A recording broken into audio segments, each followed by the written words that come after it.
The dollar is poised for its fourth straight weekly decline against.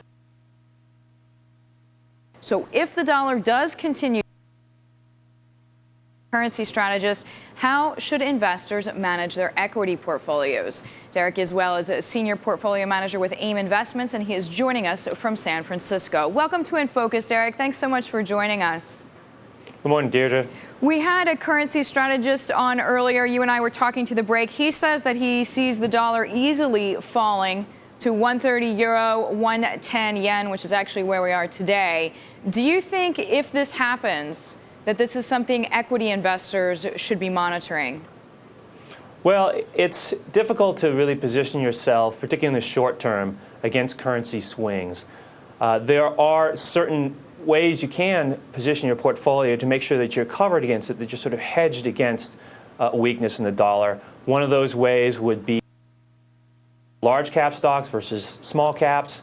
Another is obviously buying a larger portion of international equities, which most domestic investors are woefully underweight.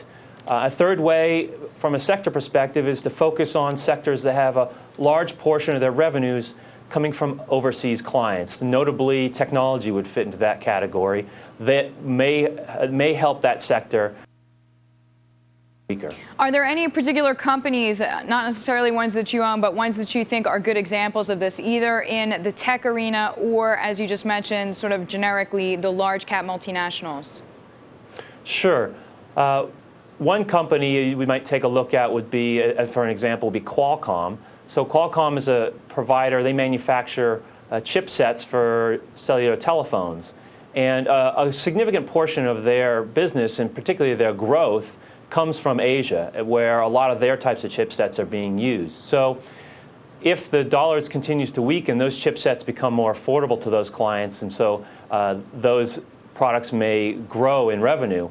And so that may help Qualcomm's stock price over the next couple of, say, 6 to 12 months if the dollar continues to weaken. Let's say this, Derek. Obviously, even in your intro, we were saying that we're seeing really solid weekly declines for the dollar, at least for the past month, month and a half, but it's basically since the beginning of the year, off and on. Have you made any changes to your portfolio based on what you're seeing with the dollar?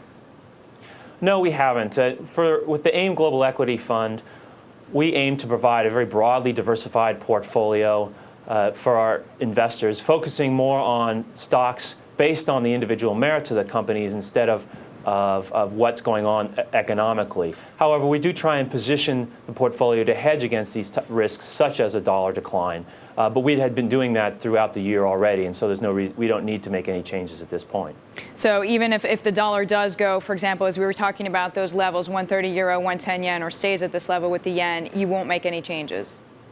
Not at this point, because it's very, very difficult to predict, at least in the short term, on a 6 to 12-month horizon, which way currencies are going to go. And even on a longer 3 to 5 year horizon, there's quite a bit of difficulty in predicting those types of movements also.